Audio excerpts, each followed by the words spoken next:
Hello friends, welcome to our channel.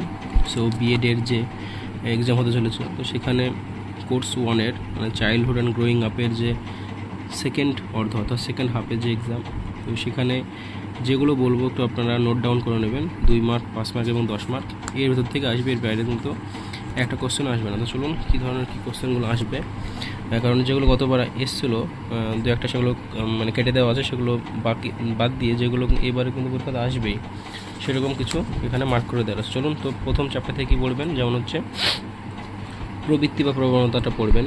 এরপর দেখে নেবেন, আপনারা ভিডিওটা চাইলে পজ করে নেবেন এবং বা নিজেদের বইতে দাগিয়ে নেবেন।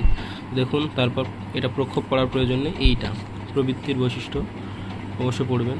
তারপর চলে আসছে হচ্ছে প্রক্ষোভের বৈশিষ্ট্য, মনোভাব কী এবং শিক্ষাক্ষেত্রে প্রক্ষোভের গুরুত্ব। সো এইগুলো ছাড়া কিন্তু 2 মার্ক আর পড়ার প্রয়োজন নেই। সো নেক্সট চলে আসছি হচ্ছে 5 মার্কের ক্ষেত্রে প্রবৃত্তি প্রক্ষোভের পার্থক্যগুলো লিখুন। জাস্ট আমি দেখিয়ে দিচ্ছি আজকে ভিডিওতে, আপনারা কিন্তু নিজেরা একটু ভিডিওটা পজ করে দেখবেন। তারপর মনোভাব কী 5 মার্কের জন্য, তারপর এগুলো পড়ার প্রয়োজন নেই।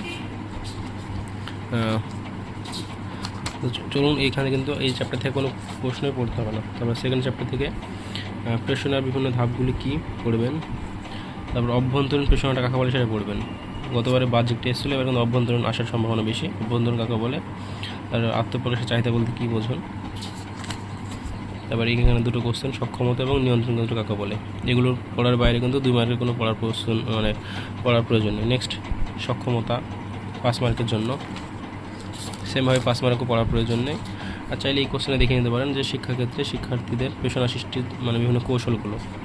একইভাবে কিন্তু এখানেও শেষ হয়ে গেল। শুধুমাত্র 10 মার্কের জন্য এই প্রশ্নটা দেখে যাবেন, পরীক্ষায় আসার সম্ভাবনা খুব বেশি, যে ম্যাকলিল্যান্ডের প্রেষণা তত্ত্বটি। চলে আসছি নেক্সট মনোযোগ থেকে মনোযোগের ব্যাপারটাগুলো দেখবেন। মনোযোগ কী, মনোযোগের বৈশিষ্ট্য এবং মনোযোগের ব্যাপ্তি। তার মনোযোগের ব্যাপ্তির বৈশিষ্ট্যগুলো লিখো। তারপর আগ্রহ অনুরাগ, আগ্রহের বৈশিষ্ট্য। আর এই দুটো কোশ্চেন আর কিন্তু 2 মার্কে দেখার প্রয়োজন নেই, এটাও দেখার প্রয়োজন নেই। তারপর চলে আসছি হচ্ছে এই যে এই কোশ্চেনগুলো একটু দেখে যাবেন, যে ঐচ্ছিক অনিচ্ছিক মনোযোগ কী, মনোযোগের বিভিন্ন নির্ধারকগুলো কী 10 মার্কের জন্য। সেমভাবে কিন্তু এখান থেকে আর কোনো বড় প্রশ্ন দেখার প্রয়োজন নেই। তারপর 5 মার্ক বুদ্ধি থেকে হচ্ছে ভাষাগত বুদ্ধির অভিক্ষার নাম, বুদ্ধি কী, আর পড়ার প্রয়োজন নেই। এগুলো দেখতে পাচ্ছেন এতগুলো কোশ্চেন থাকছে, কিন্তু মাত্র দুটো দিচ্ছি। সেমভাবে প্রাক্ষোভিক বুদ্ধি কী, বুদ্ধির অভিক্ষা কী, আর দেখার দরকার নেই। আর গার্ডনারের আন্তর ব্যক্তির বুদ্ধি ব্যাখ্যা দিন। আর কীভাবে শিক্ষণ প্রক্রিয়া বহুমুখী মানে বুদ্ধির তত্ত্বটি শ্রেণীকক্ষে প্রয়োগ করবেন এটা। আর বুদ্ধির প্রকৃতি আলোচনা করুন, এটা দেখবেন 5 মার্কের জন্য।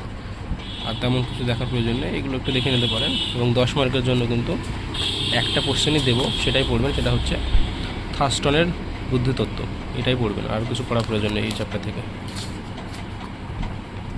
চলে আসছে হচ্ছে, আর এটা একবার চাইলে দেখে নিতে পারেন ম্যাকলিল্যান্ডেরটা, 5 মার্ক, 5 নম্বর চ্যাপ্টার। সৃজনশীলতার প্রধান 3টি উপাদান, সৃজনশীল শিশু কীভাবে শনাক্ত করবেন, আর ব্রেনস্টর্মিং কী, আর দেখার কোনো প্রয়োজন নেই।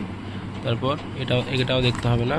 চলে আসবেন হচ্ছে উপাদানগুলো দেখবেন, আর সৃজনশীলতা কাকে বলে এবং এর উপাদানগুলো আলোচনা করুন। একটাই প্রশ্ন, আর কোনো প্রশ্ন কিন্তু এখান থেকে দেখার প্রয়োজন নেই। কিন্তু এইগুলো যদি আপনারা দেখে যান সেকেন্ড হাফ মানে যেটা 35, তো সেখানে কিন্তু আপনারা 100% কমন পাবেন। সো এরপর আমি ফার্স্ট হাফ বা অন্যান্য ভিডিও যদি চান, বা পরপর সমস্ত ভিডিওর কিন্তু যেগুলো সাজেশন পরপর নিয়ে আসবো, আপনারা অবশ্যই চ্যানেলটি সাবস্ক্রাইব করে লাইক করতে ভুলবেন না। Thank you.